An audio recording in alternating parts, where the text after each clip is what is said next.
Ancient Babylon had no stock market, no 401k, no financial advisor, no app to track spending, and no retirement account waiting at the end of a career. It had merchants who built generational wealth from nothing using a set of rules simple enough to fit on a clay tablet. Rules so clear and so direct that a person with no formal education, no inherited capital, and no professional guidance could follow them from the first paycheck to the last and arrive at the end of their working life with something real behind them. Those rules are older than every bank operating in the United States today, older than every financial institution, every investment strategy, every retirement product ever created. They have survived the collapse of empires, the rise and fall of currencies, and every economic crisis recorded in human history. They have never been improved upon because they do not need to be. They only need to be followed. Most people alive today have never heard them. The ones who have heard them almost never follow them because the rules do not sound like enough. They do not sound proportional to the size of the problem. They fit in one sentence, and the problem feels like it requires a strategy, a system, a level of sophistication that one sentence could not possibly contain. You are about to follow 7 rules that are older than modern finance and more reliable than anything modern finance has produced since. Not because they are magic, because they are true, and they are true in the same way gravity is true. Not occasionally, not under the right conditions, but always, for anyone who applies them consistently across enough time. You are 27 years old. The paycheck arrived this morning. The cycle is about to change. Rule 1. Start thy purse to fattening. For every 10 coins that enter your purse, spend but 9. You start with 10%. Not because 10% feels significant. It does not. 10% of your paycheck moves automatically the morning after it arrives, before you have had time to assign it to anything else, before the month has had time to build a case for why this particular month is the wrong one to start. The transfer happens, and the account shows 10% less than it showed before, and your life proceeds exactly as it did before, except that a portion of what you earned is now somewhere it cannot easily be reached. The first month you do not notice the difference. The second month you notice it slightly and find another way. The third month it has already become the order of operations. Money arrives, 10% moves. Life is built inside the rest. What you discover inside those first months is the thing the rule was always pointing toward and that nobody warned you about. The 10% was never actually load-bearing in your monthly budget. The things you thought required it mostly did not. The adjustments you made to accommodate the smaller number were smaller than you feared, and the life that remained inside 90% was still your life. The sacrifice you imagined was not the sacrifice that arrived. By the end of year 1, you have more saved than in the previous 3 years combined. The number is not large, but it is real, and it is yours, and it did not exist before the rule. Rule 2. Control thy expenditures. That what thou callest thy necessary expenses will always grow to equal thy income unless thou protest to the contrary. The account is growing, and something unexpected is growing alongside it. You are paying attention to your money in a way you never were before, and the attention is producing information you did not have. You can see for the first time with real clarity where the money goes.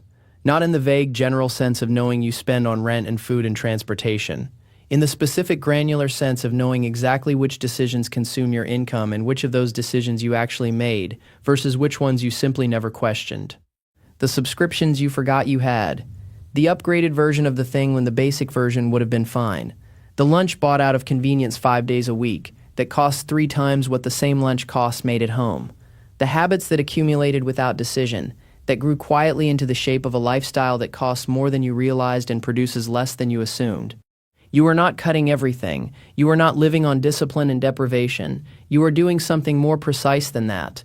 You are separating the spending that produces something real, the dinner that mattered, the experience that was worth it, from the spending that produced only the moment, the convenience that was forgotten by the following week, the upgrade that made no difference to the quality of anything.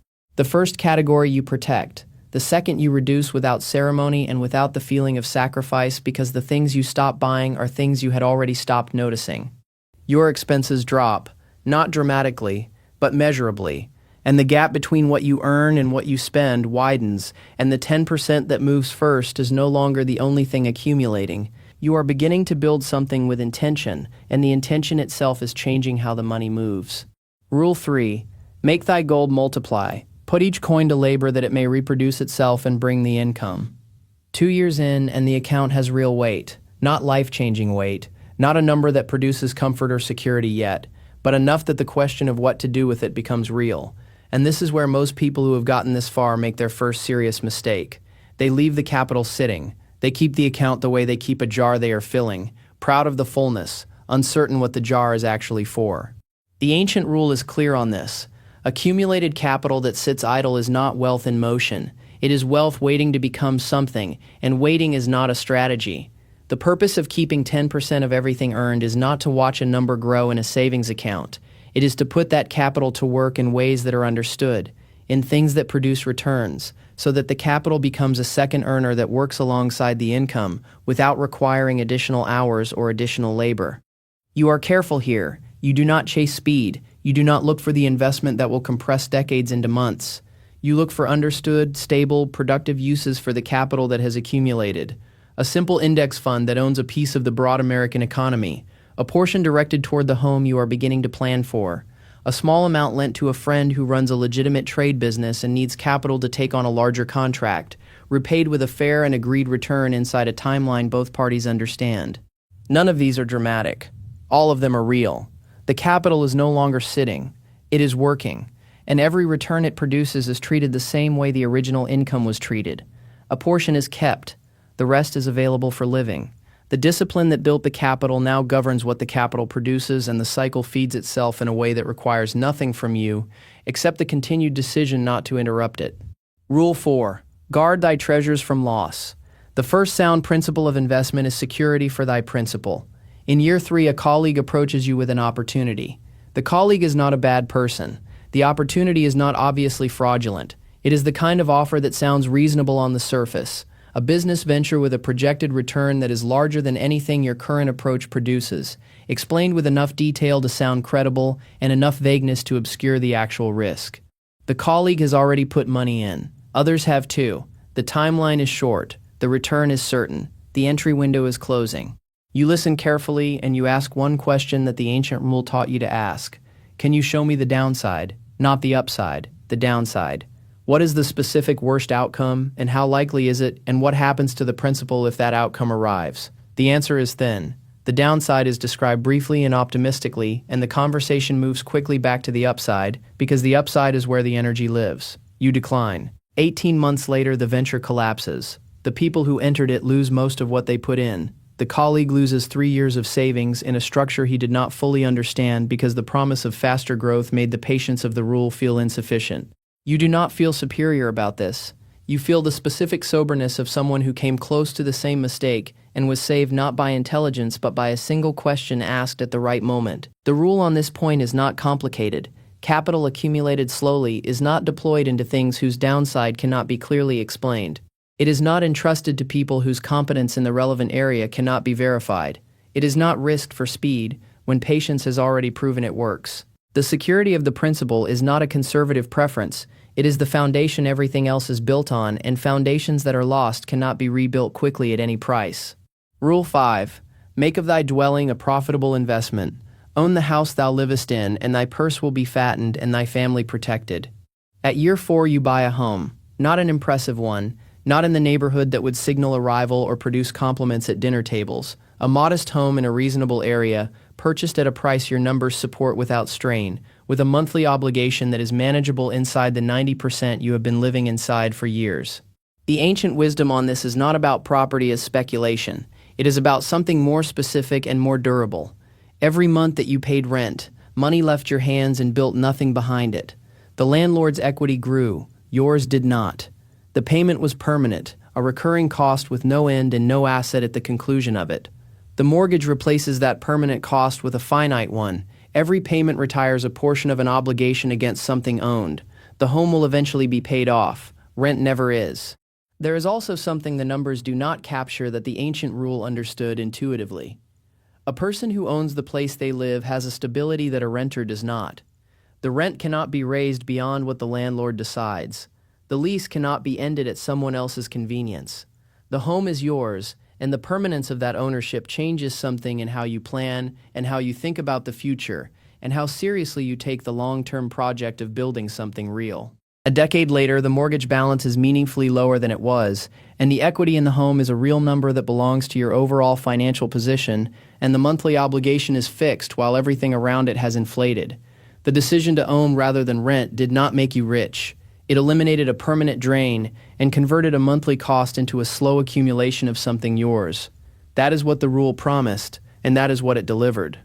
Rule 6. Ensure a future income. Provide in advance for the needs of thy growing age and the protection of thy family. You are in your late 30s now, and the shape of the future is more visible than it was at 27. You can see, with the clarity that youth makes difficult, that the income you earn from labor will not always be available to you at its current level. The body changes, the industry changes, the employer changes. Any one of these can alter the income without your consent and without your preparation, unless the preparation has already been made.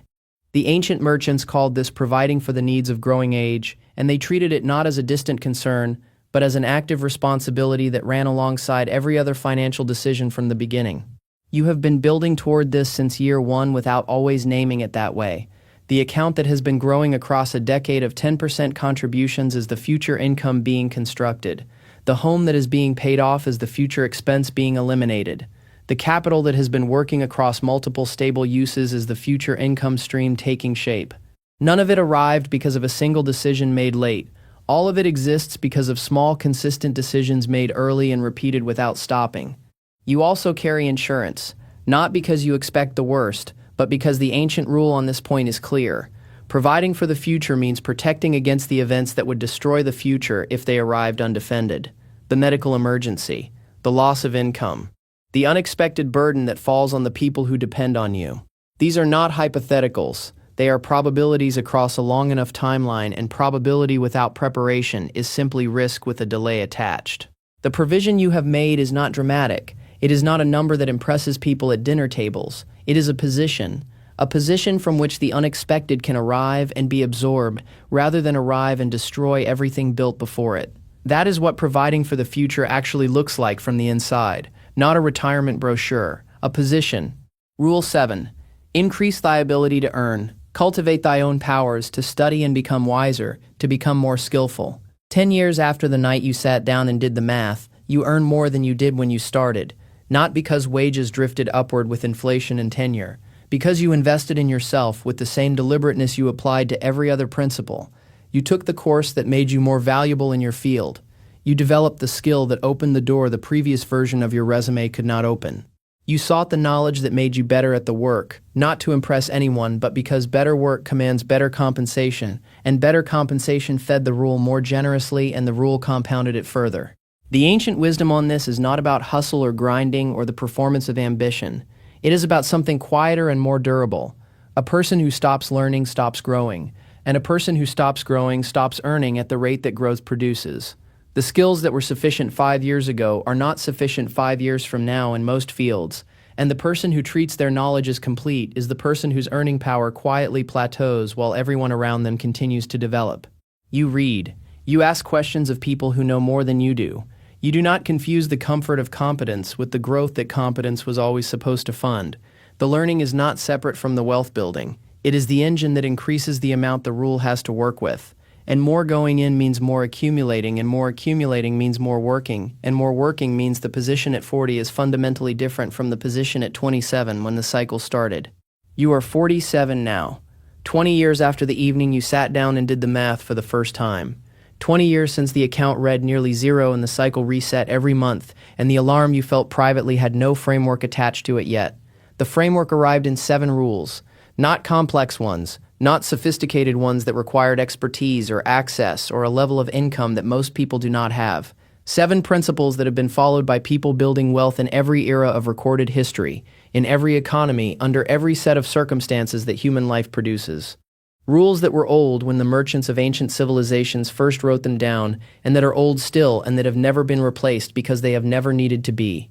You followed them. Not perfectly, and not without difficulty, and not without the months where the transfer felt hard, and the years where the progress felt slow, and the moments where faster seemed not just possible but necessary. You followed them anyway. Through all of that, every month, the 10% moved, the expenditures were watched, the capital was put to work, the principal was guarded, the home was bought, the future was provided for, the skills were grown. The position you are in at 47 is not the result of luck or income or advantage that was not available to everyone around you. It is the accumulated output of 7 rules applied consistently across 2 decades by a person who started with nothing behind them and a quiet alarm they did not yet know how to answer. The rules answered it. They have always answered it. The rule is older than any bank, any market, any financial system ever built. It has survived every empire that rose and every one that fell. It has never been improved upon because it does not need to be. It only needs to be followed. A portion of everything you earn belongs to you. Keep it first. Tonight.